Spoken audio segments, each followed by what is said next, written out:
Welcome to another episode of Agile Done Right. I'm your host, Michael Renna. Today, we're going to jump into a topic called Debunking Agile Myths and Misconceptions. It's been my experience over the 25 years that I've been doing this that Agile is a word that's often misunderstood.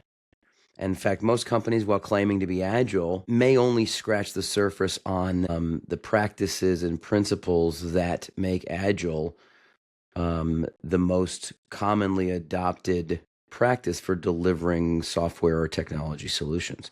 In fact, most companies will say, yeah, we're Agile, and perhaps that only means they have daily stand-ups or some of the superficial ceremonies, but don't really understand what it means to adopt Agile fully. So today I want to talk about 4 or 5 myths that have been pervasive in my career that have come up often, and I want to try to answer many of those directly with some experience and hopefully some insight on those things and how they exist in the real world. I also want to take a stab at responding to some of the Agile criticism. So the first, we'll talk about myths, these things that people maybe believe erroneously about Agile practice.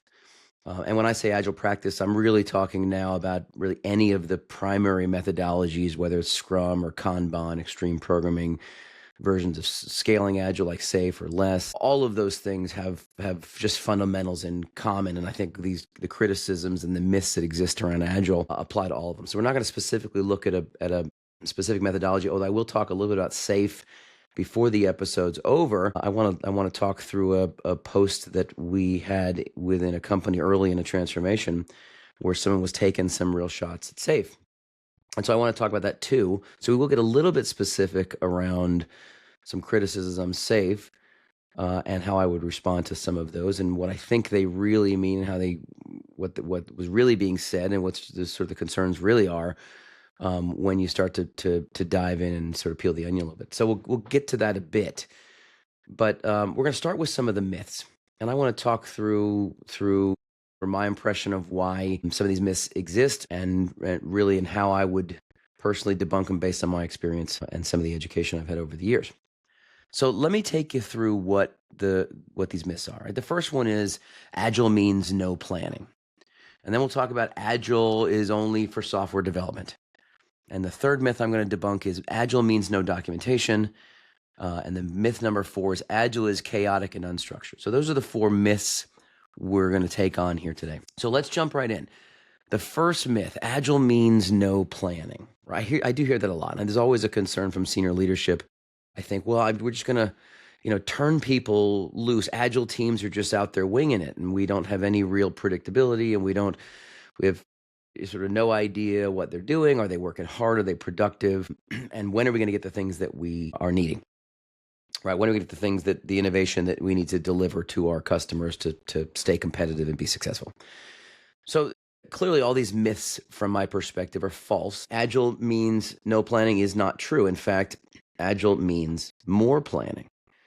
So Agile ceremonies typically are repeatable, shorter increments that allow for really the expected variability that exists in doing anything creative, right? Most things that we're building, if we are innovative, are things that no one has built before.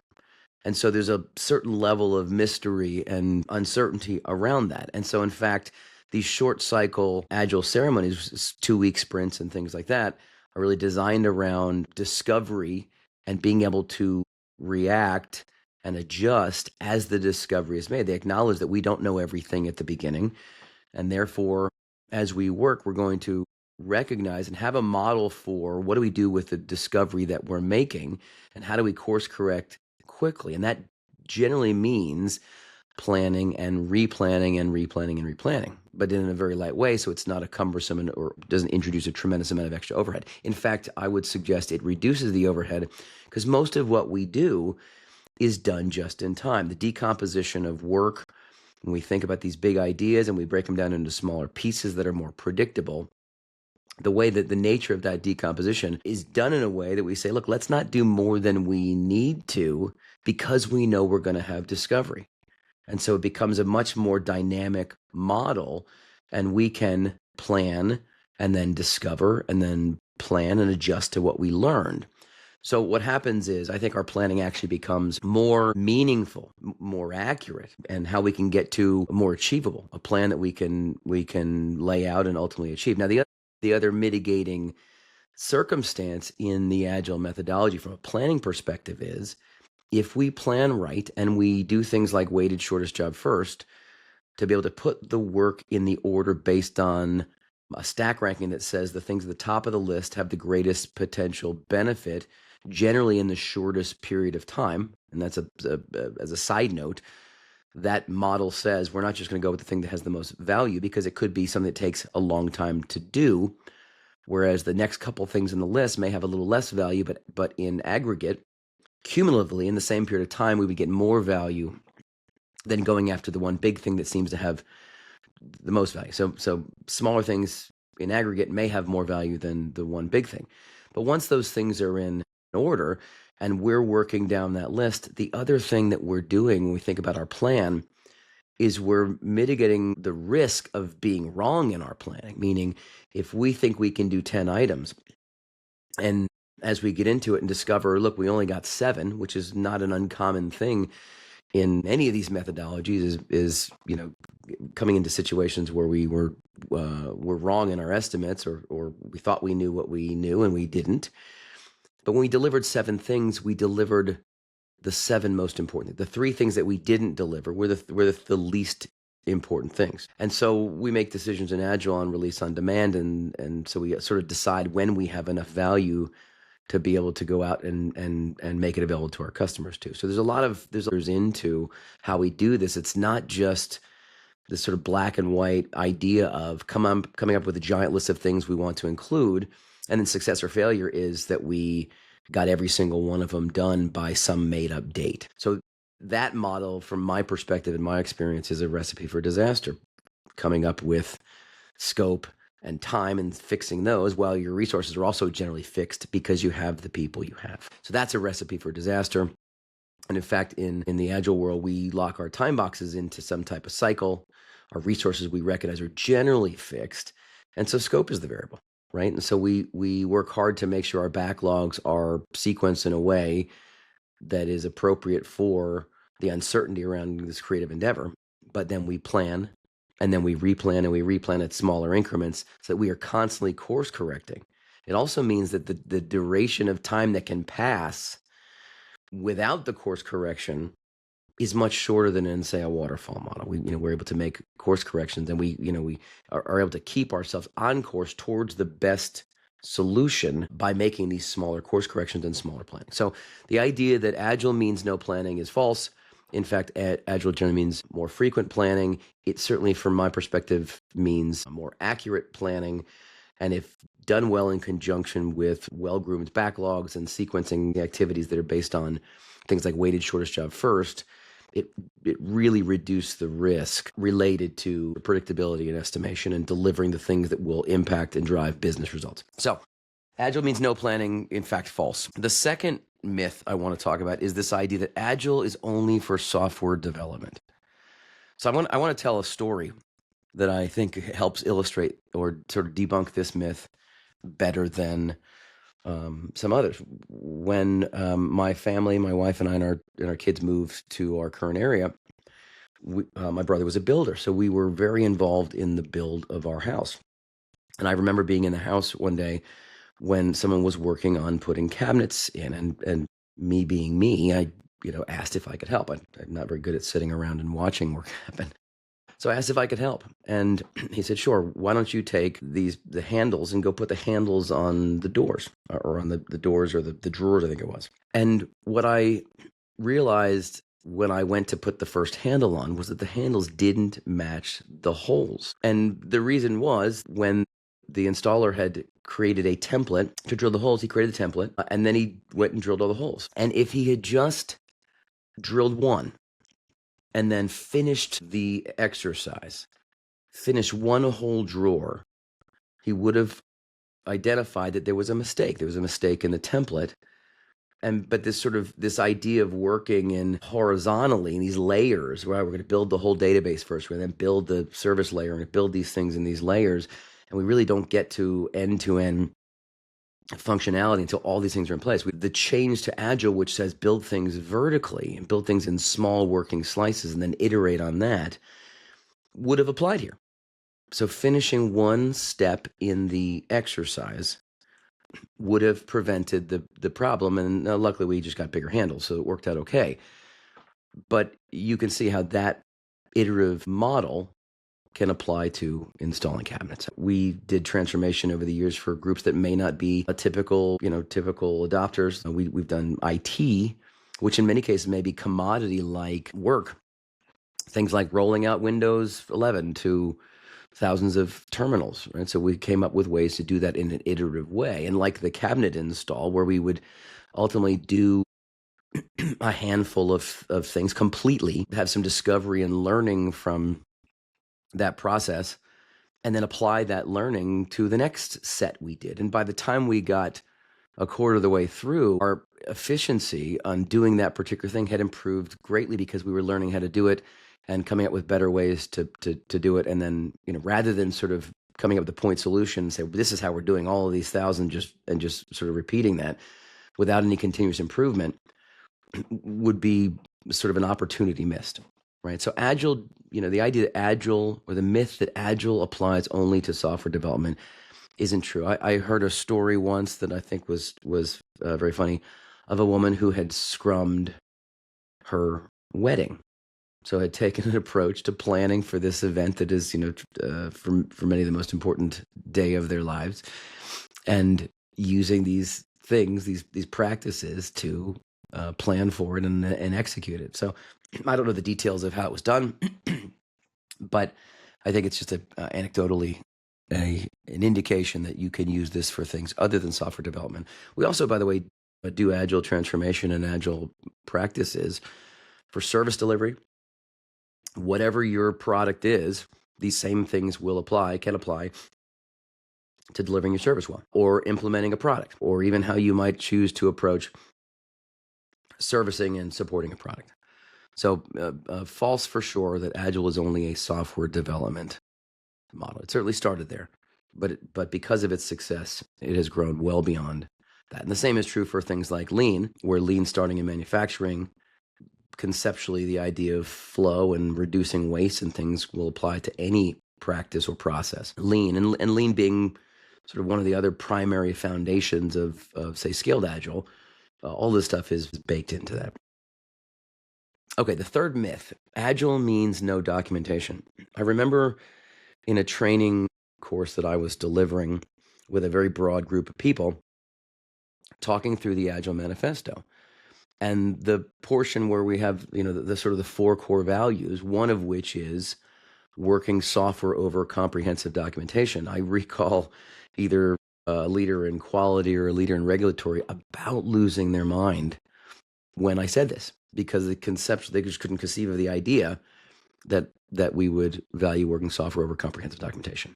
Right now, the response to that very quickly was, look, understand, in the Agile Manifesto, we're not saying that we don't do both of these. We don't value both of these things. We simply say we value these things on the left more, working software over comprehensive documentation. And some of that is really to mitigate the risk of putting too much stake or emphasis into documentation sometimes on the front end. I remember many times back in the old waterfall days and the 18-month projects and things, having massive requirements of documentation, which really, until we started building it, until we got to see it, touch it, feel it, it wasn't real, right? And we'd get in there, and if we adhered to the documentation perfectly, which we would try to do, and the requirements, and then we build it only to find out this is not really what we need, right? Because it was conceptual, it was theoretical, but once it becomes real, once it's actual working software and people can touch it, feel it, see it, suddenly it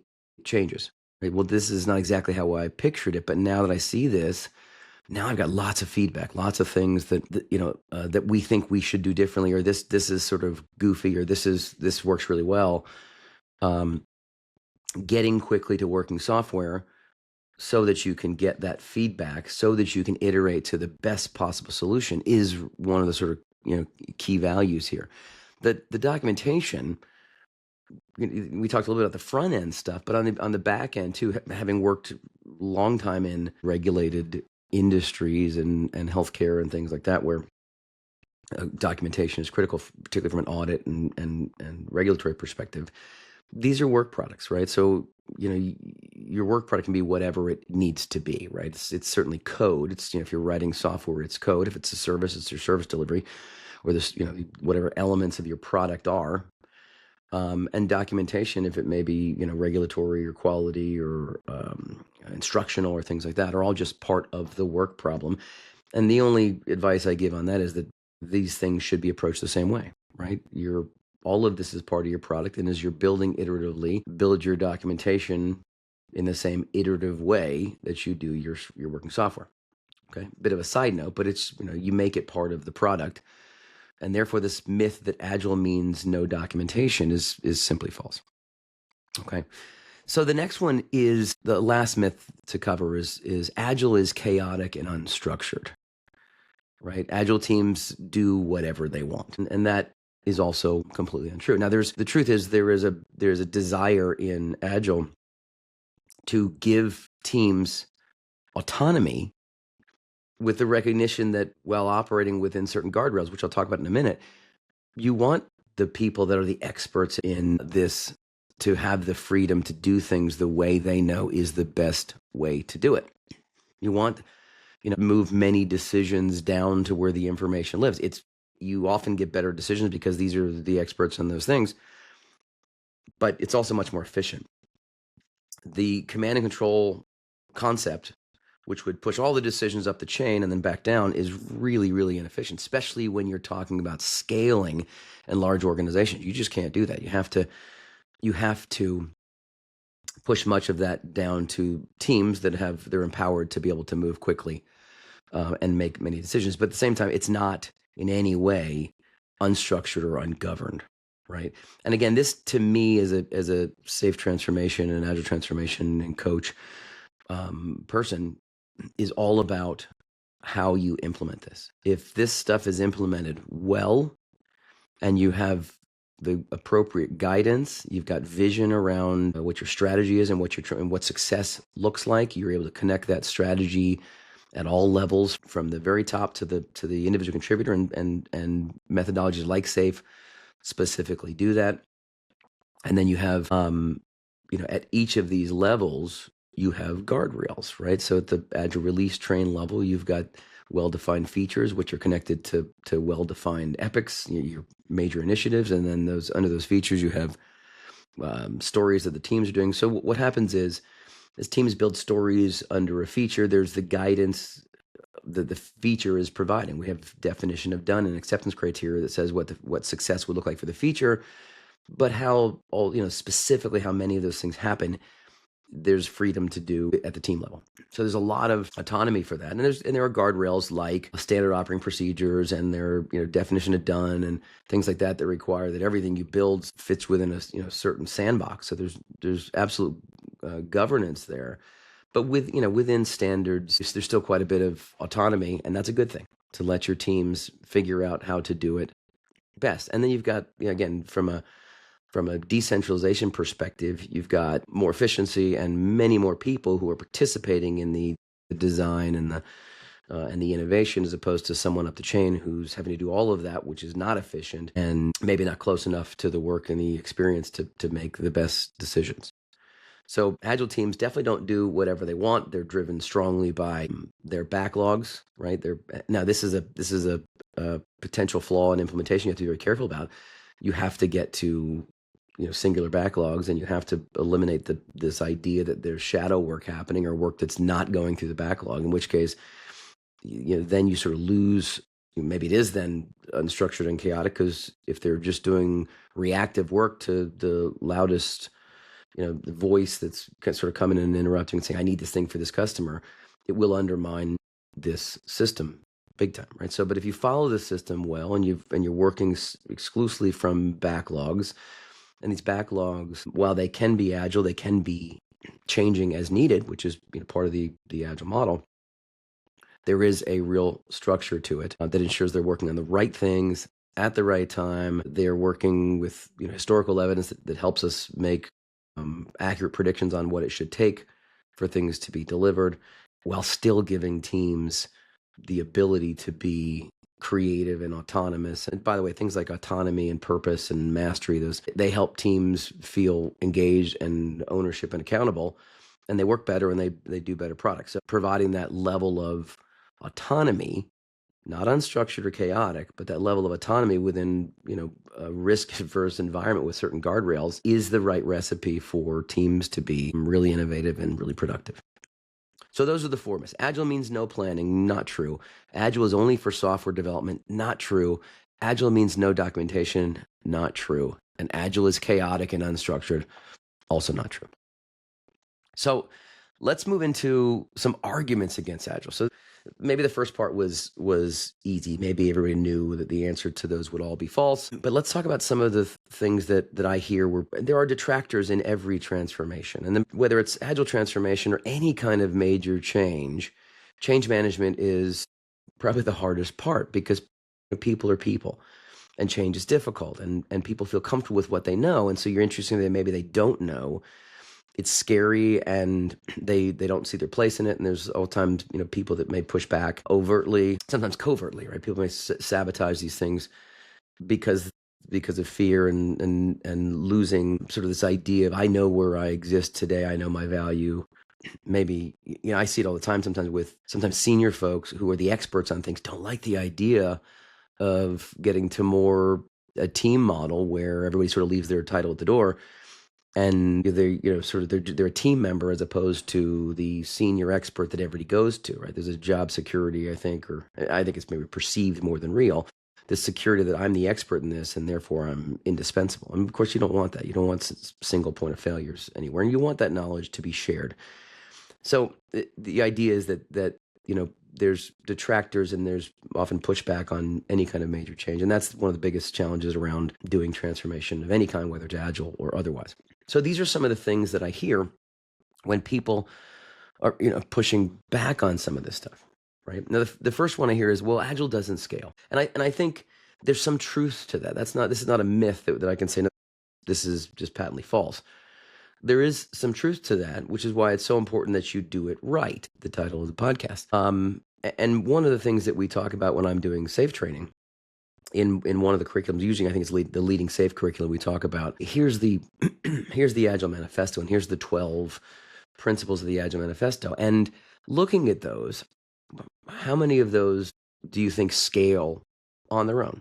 Meaning this idea, how many of those do you think scales on your own? And how many of these don't scale or would need some level of modification to scale? So the reality is, sort of spoiler here, they don't all necessarily scale, right? Here's a good example. The idea of the participation. So in the Agile Manifesto, and I don't recall the exact principle, was essentially that business owners or stakeholders or customer representatives, the stakeholders are participating. They're shoulder to shoulder with the group, able to represent, sort of a co-development concept. Well, the reality is that's not reasonable. You don't have enough people. You can't get a customer or a business owner to sit in with, for example, we had 80 teams in one of the business units when I was with working with Philips. You don't have enough people to do that. So that doesn't scale. When you look at a framework like Scaled Agile Framework, whose primary function was taking these successful Agile team methodology, whether it's Scrum or Kanban, and figuring out how can we get the same benefits at scale in large organizations or medium organizations, right? So, the answer there is you start to see some of the SAFe layout where you have product owners who are representatives of a customer rather than the customer actually being participating, or representatives of business owners. And then you can, go up a level to an Agile release train, which is a team of teams. And you have a product manager there. And so that you see that those things, those roles and those relationships that are designed to take this stuff that may be a team level practice and be able to scale it. And if you follow the model, this stuff, SAFe itself, full transparency, Atlassian is a SAFe partner. I've been doing SAFe training for years. I'm a firm believer that it is a terrific framework, so you'll hear me promote it often. If you do it right, it scales very well while preserving the agile principles that have been proven to be so valuable. So it can scale. It can scale. And things like SAFe and Lex, SAFe and Less and Nexus, these models for scaling are designed to make it scale. And they are everywhere, right? I think SAFe is the number one most adopted scaled model in the world. But I know Less and Nexus are all very popular as well. But these frameworks do work, so it absolutely can scale. This second argument is Agile is too expensive. And again, I don't really sort of know where that comes from. I know this certainly always, as a consultant, well, Agile coaching and training and transformation, these things can cost too much. And I think the challenge with that is, and this is something I deal with all the time, is that helping an organization work better pays dividends. It pays dividends without question. But they are, these are lagging indicators. It's one thing if you're, selling something, the more you sell, the more you immediately see the top line revenue grow, right? When you're helping teams innovate faster, now we're producing things that maybe our customers want. We absolutely will see sales growth, but it's sometimes tougher to draw that direct line that says, well, all right, we improved efficiency by 10%. We got more innovation out to the customer faster. Therefore, our sales folks had better, more innovative and interesting and exciting things to sell on, and we had sales growth, right? Or we were driving innovation, so we are delivering faster, more predictably, things that maybe, automation or things that help us do more, cost savings because we're doing more through our tools and we're reducing the overhead on many needed functions. So drawing that direct line is sometimes tricky. So things like Agile Center of Excellence and folks that are working on practice improvement and continuous improvement, those things can be sort of viewed in some cases as just a cost center. And the truth is that is not true. In fact, one of the things I like to say is that the Agile consulting, coaching, training, certification, all these things, it 100% pays for itself. It absolutely pays it with a significant multiplier if done right. It will drive speed to innovation, drive time to market improvements. It will drive quality improvements, which also helps ensure that you're not spending a lot of your time reacting to recidivism or things that are coming back in because they were not done right. All those things will go to better business results. The work we do in coaching around strategy and aligning your strategy to execution will ensure that you're driving the right outcomes. And those things, again, whatever your currency may be, if your sales growth or it could be customer outcomes, it could be patient outcomes, whatever your currency is that you're driving. What we do with these practices and aligning strategy and execution and doing it more efficiently and swarming the things that have the greatest potential value and getting them delivered quicker, those things will create better business outcomes. And it is a significant multiplier to the cost you might spend in some consultancy or coaches or, however you choose to get that knowledge and adopt and sort of drive culture change with these practices. So the third argument, Agile undermines leadership control, right? We coach all the time about the move from command and control to commander's intent. This idea that rather than tasking and sort of this direct governance, we want to build cohesive, high-performing, autonomous teams that can, that can go out and be hyper productive and given the right guidance, the right inputs, can produce great things. So does it undermine leadership control? Maybe if you think control is what we're really after, right? It certainly could undermine control. Again, command and control is what we're trying to move away from to commander's intent, right? It doesn't undermine the control, but it changes the way we do governance. We think about governance and guidance.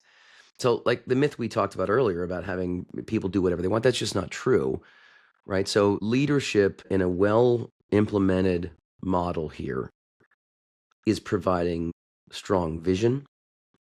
They're providing governance in the things we work on through connected backlogs. They are providing guardrails that could be budgetary capacity allocation and horizon investment, things that provide these guardrails to ensure that we're managing short-term and long-term risk.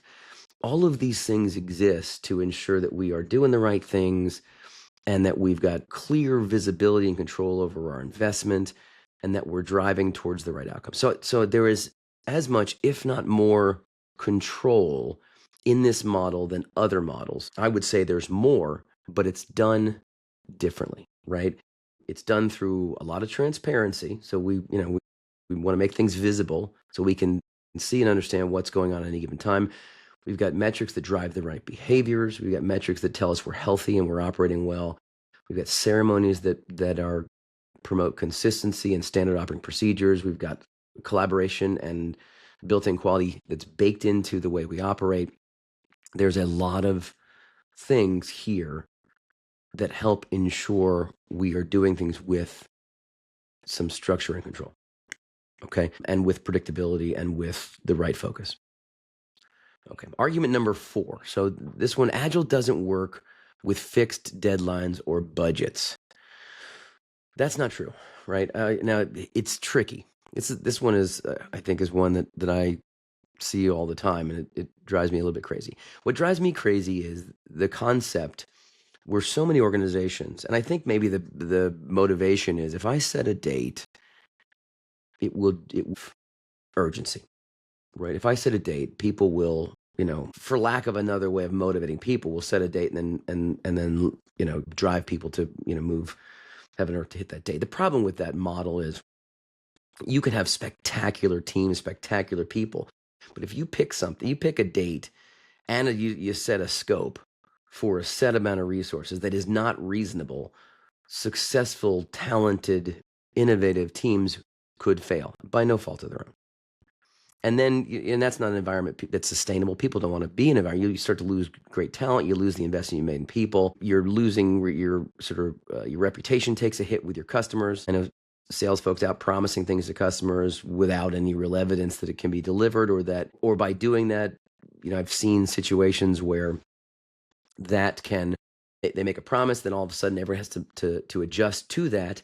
And when you're in a place where you really understand your backlog and know what has the greatest potential and the greatest profile for business success, and you're in that model, and then all of a sudden somebody makes a promise for something in a high-ranking position to where they have the authority to force it to happen. And next thing you know, as an organization, you're working on the thing that's the 4th, 5th, 10th, 20th thing in the list at the expense of the opportunity cost of the other things in front of it that would have made the business more successful, better outcomes. So again, the caution here is about setting fixed deadlines, but can it work? The answer is yes, it can work. And I think the key to it is really scope management, right? So, in some cases, there are reasons why you might have some set deadlines and especially organizations that are not yet mature enough to do lots of releases. Organizations that can release on demand, deadlines get much more pleasant and that's where the Agile release train concept comes from. This idea is like a subway. If the thing you're hoping for doesn't make it in this one, there's another one coming 5 minutes behind it. You get on the next one. The deadlines are not as intense, I think, is the right word. But in companies that are not very good at that and they release once a year, you can imagine how that deadline becomes significant. Because if you don't get on this train, if you don't get your stuff out, you'll go a year before you can do it again. So, sometimes you have to live with these deadlines.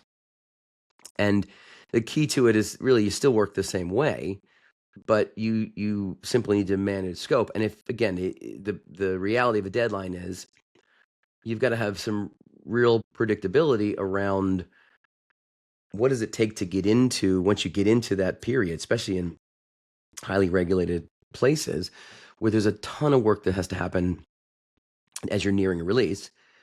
And you simply need to have a lot of predictability to know when you've got to stop adding more scope, right? It's not ideal. It's not ideal, but it absolutely can be done. And my experience with companies that were in that situation, okay, we acknowledge that's where we are today, and then we work super aggressively around shifting things left. So we're doing more in cycle, reducing the overhead of whatever happens sort of at the end. So it's much more predictable. And we can, ultimately get more scope in, a lot more with automation. So a lot of those things to get, the shifting left that has a big impact on the ability to be able to, and automation, to be able to to start to release more frequently, and then deadlines sort of lose their teeth because you're continuously delivering value. On the budget side, fixed budgets, this is a when you move from project orientation to product orientation, which is something I coach on all the time, the budget concept changes, right? You're talking about funding value streams. So your budgets are fixed. We know what our investment is in a given year, although we promote the idea of dynamic budgets that we adjust a couple times a year. But you know what your budget is. It is a fixed budget. You have set teams, high-performing, long-lived teams, and you bring the work to those teams. So budgets are set in this model, and it's not to the detriment, but it's actually to the benefit of the organization, right? And the decision you have to make is ultimately how, sort of big do you create this pipe for the ability to deliver value consistently. If you want to deliver more things in the same period of time, and your backlog and the value you anticipate getting from it says if we expand the capacity, we'll be able to get 3 or 4 more of these things on our list, cut line, and you make the decision to make the pipe bigger so you have some additional throughput. But the budget is generally fixed, and that's not in any way a problem, okay? So Agile does work within fixed deadlines. And this idea that Agile can't meet hard deadlines is not true. And in fact, the other thing I would say here is that, look, we set in an Agile world and we're working in these cycles, 2-week sprints or, the 10-week program increments. So you're setting these time boxes we set are really designed to help people get very predictable around what can I do? What can we accomplish in the next 2 weeks? What can we accomplish in the 10 weeks? The 10-week program increment, those are, deadlines. I don't like to use the word, but those are, these time boxes that we get very good at being able to predict what we can do in those. So Agile does do just fine. In fact, even better as far as meeting deadlines or working within time boxes and prioritization to deliver a value within specific constraints. So let me talk about a couple short list of things. There was I think I mentioned in the introduction here today, there was an internal Yammer post from a very outspoken product owner, and at the beginning of a transformation for a certain business unit, and was just railing against, say, Apple versus Android, right? There's, Star Wars versus Star Trek, right? There are people that have very strong feelings about different things and different methodologies. And there was a post that was just beaten up on SAFe pretty badly at the beginning of transformation, because there was a lot of communications that were going out from senior leadership about the adoption of SAFe. And ironically, too, this was a person who was a big advocate for the Agile model, who had made this post. But sort of personal bias was not a fan of SAFe because it's been part of failed implementation. That does happen, which again, for me, is a reason why I think that any of these things really require some expert help to not only do it right, to implement these things in the right way so you get the value from them, but also to make it, to help the culture change, because you want to make it sustainable. You don't want to go and spend money and implement this process only to have it all basically revert back to the bad habits that you had going in, because it wasn't sustained long enough for the culture to change and it to become truly the standard operating procedure, right? So there are lots of examples of failed implementation of any of these methodologies, because it really wasn't done well, right?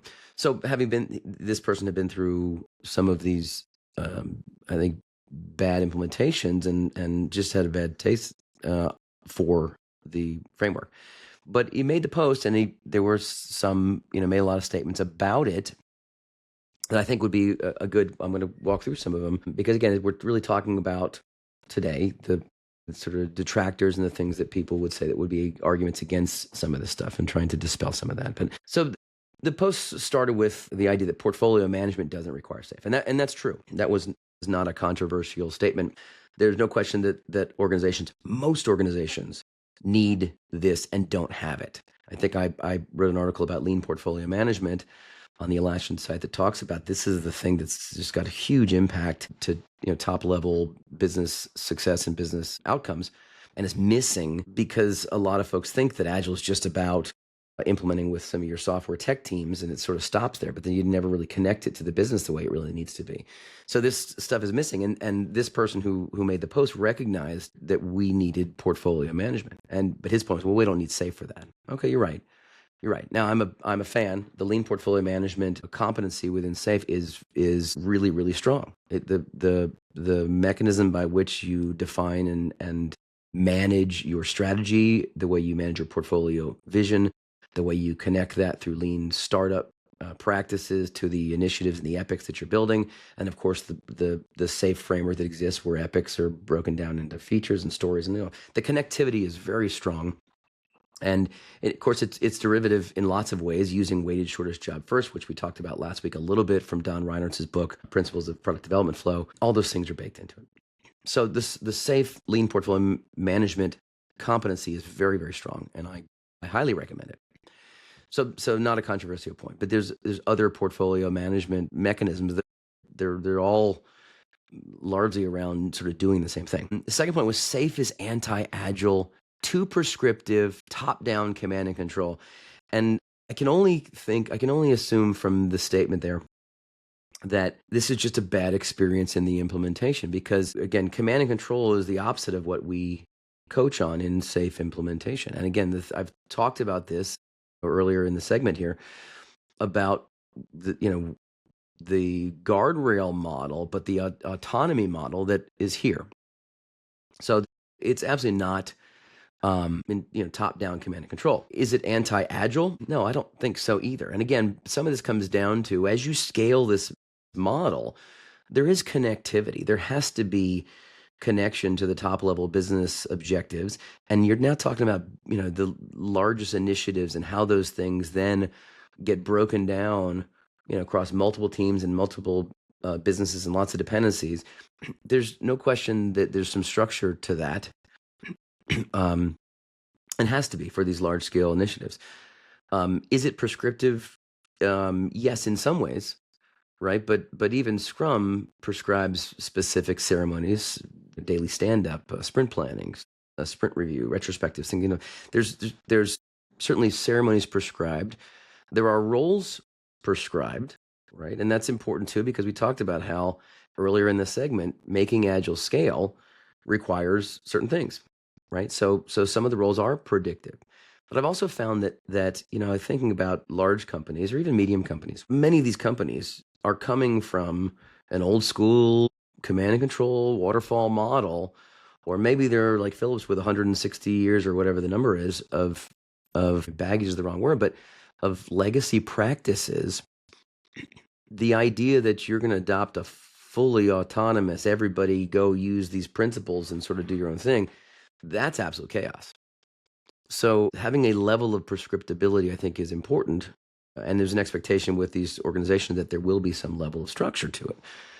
But is it anti-agile? No, not at all. And again, if it's done right, giving the autonomy at each of the levels for folks to make the decisions that need to be made, or course correct, or refine their backlog within certain guardrails, I think it's not in any way anti-agile. The next point was SAFe focuses on long-term planning and predictability, not empirical short-term iterations. And that's simply not true as well.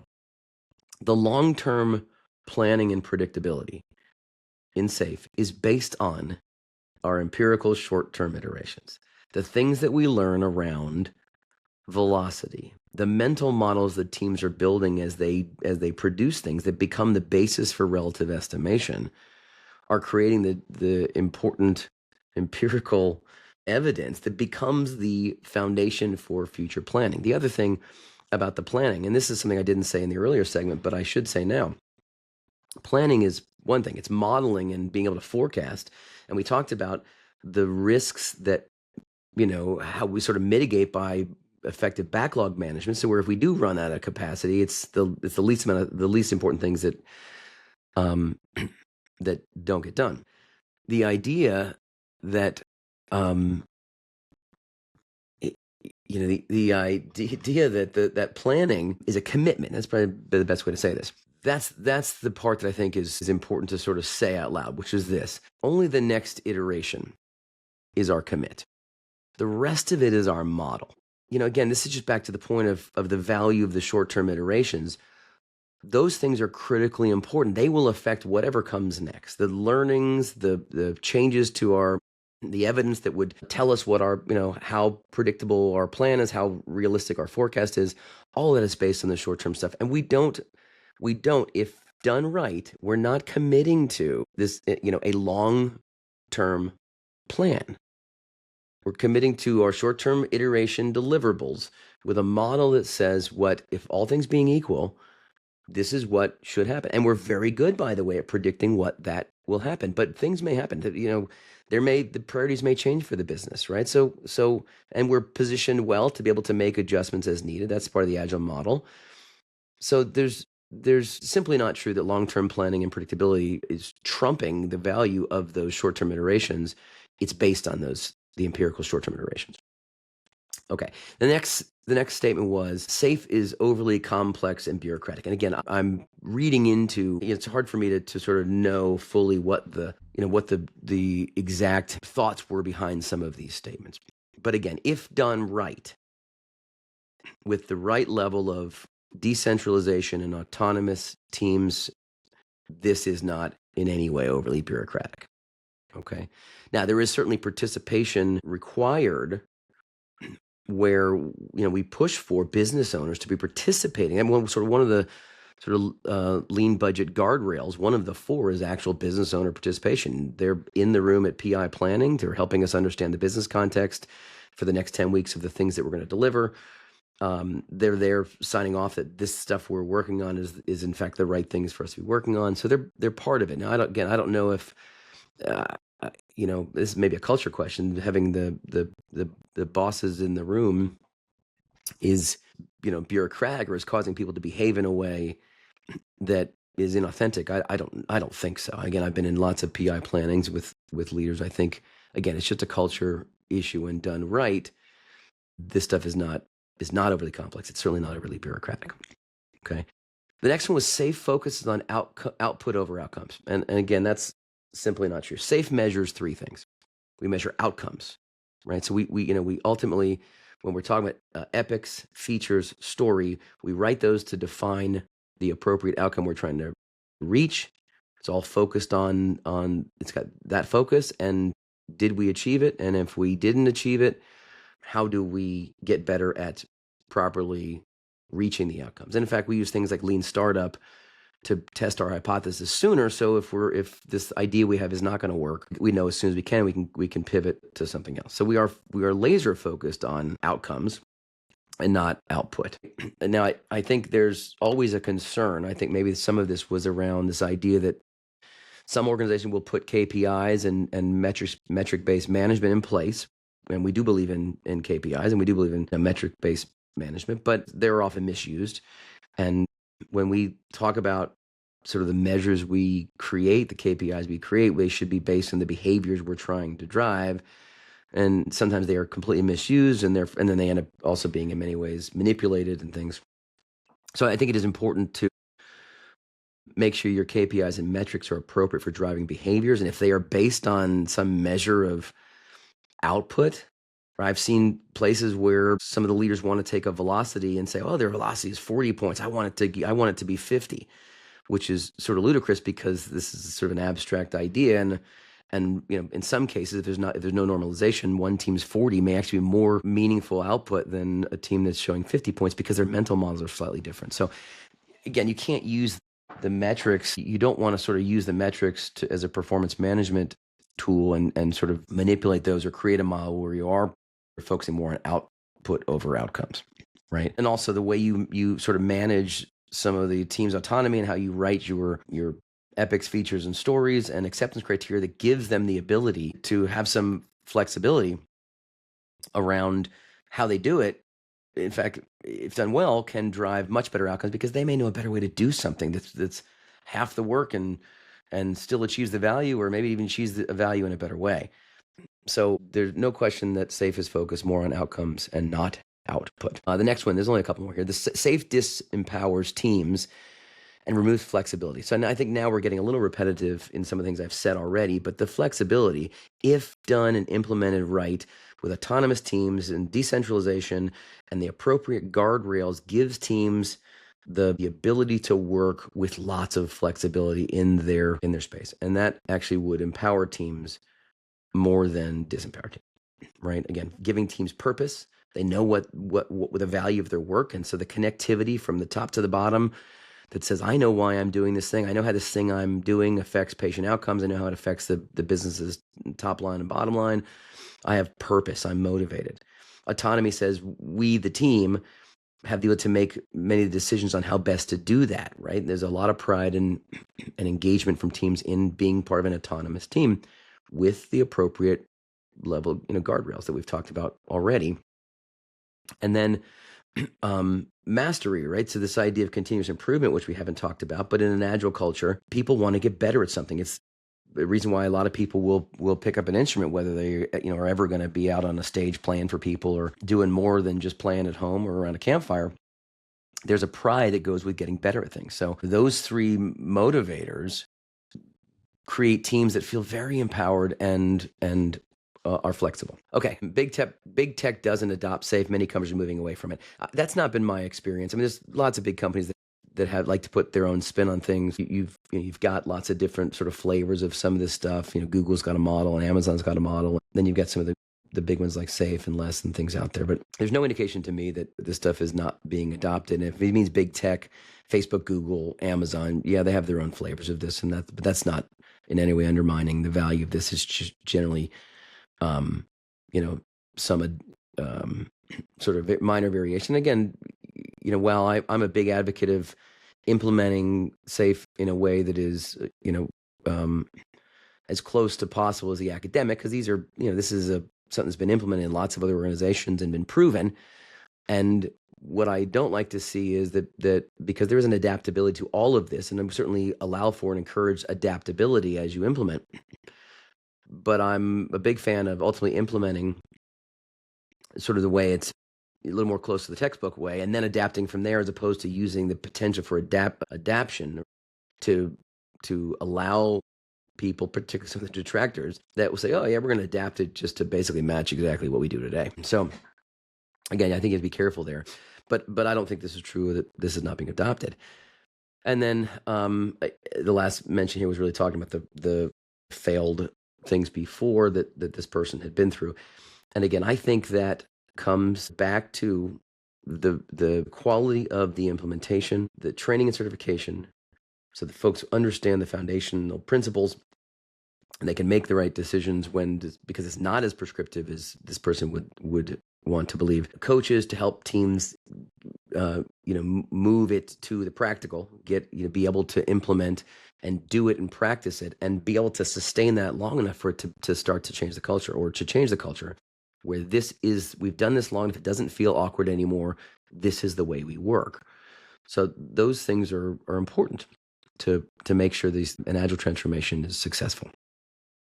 So that brings us to the end of our conversation around debunking agile myths, some of the arguments against agile, and even some arguments against SAFe. I hope that you have given you things to think about. Maybe these are things that you've heard. Maybe even these are things that you believe. And hopefully I've maybe changed some minds a little bit.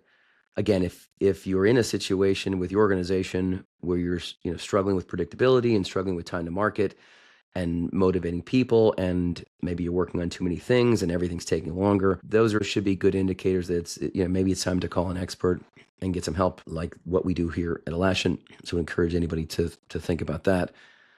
If you like this podcast and you're finding it meaningful, we've got a lot more to share. We've got a lot of guests scheduled that have a lot of great insight in future episodes. So please make sure you hit the subscribe button and bookmark it and things like that, so you can get a notice when new episodes are being released.